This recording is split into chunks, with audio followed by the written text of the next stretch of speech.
Ever wonder why some beginner guitarists stay stuck no matter how hard they try? Over the past 20 years of teaching, I've seen the same mistakes holding players back. They're not flashy or fun, but they are surprisingly easy to fix. So in this video, I'm going to show you the 5 huge beginner mistakes and how to correct each one so you can finally break through and play with real confidence. To understand the first one, I need you to answer this. Have a look at these two players' hand positions and answer the question, who is more likely going to produce the cleanest sounding note? Player A is pushing down hard and is on one side of the fret, and player B is pushing down lightly and is on the opposite side. So here's the interesting thing, even though player A is pushing down harder, player B with a light touch has the advantage, as the closer your finger is to the right side of the fret, the less effort you will need to apply to produce a clean note. But this is just one common thing I see beginners doing all the time, and I've got 4 more to share in this video. Starting with the next point, that many beginners have a wrecking ball of a picking hand that takes out all the strings, causing unwanted noises. So we want to be like a precision hammer and get control of the strings that we hit. Here are 3 steps to solve this. So firstly, place your forearm on the upper bout of the guitar and then bring your hand down to a 45-degree angle so your picking hand is above the strings. From here,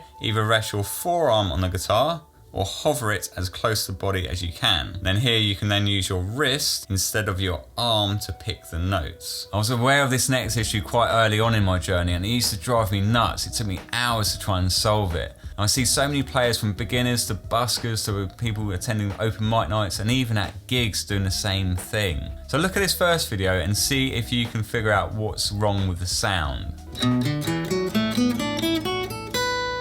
So if you guess it was messy and full of open strings, you're 100% right. But how do we solve this? So firstly, in that example, I was only on my fingertips. So the first thing to sort out is actually trying to get your first finger as flat as possible so you can actually mute as many strings. So this means you can mute all the top strings, the thin ones, and sometimes when we go on to the A, the D, and etc., we can mute the string above, so the thicker string in this case. So let's see what that does.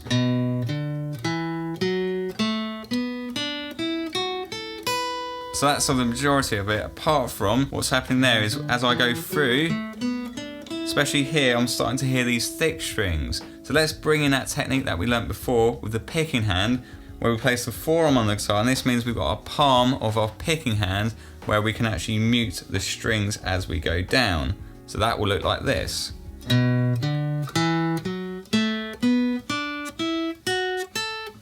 So let's have a look at a rhythm clip and see if you can see what the issue is here.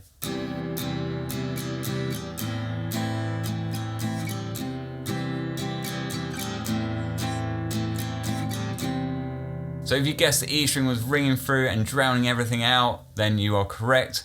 But how do we fix this? So you can simply use the thumb to come over the top, but just be careful not to fret the note. You just need to come over enough so the flesh touches the string.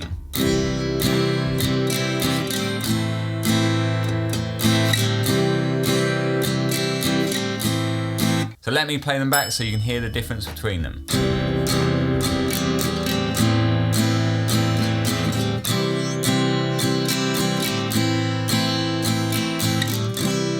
And before we get to point number 5, I just wanted to ask this. If you like free weekly tips like this to help you learn quicker, sign up to my email list. Link in the description. Now you know the secrets to get good chords, you're not going to get anywhere without technique number 5. Let's look at 2 players back to back and tell me which one sounds better.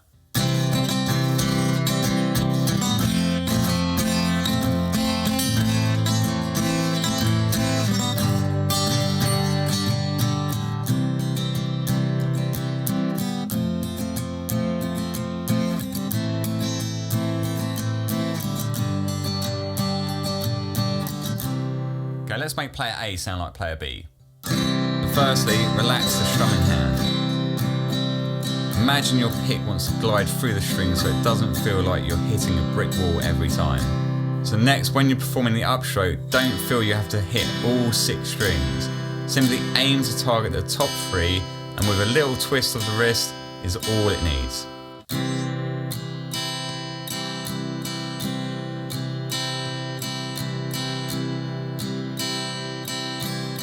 Now you know the top 5 mistakes to avoid, you are going to need a clear roadmap to get where you want to be. So go and click on this video. I wish someone told me 27 years ago. It would have saved me years of frustration by giving you an exact system to learn guitar faster. See you over there.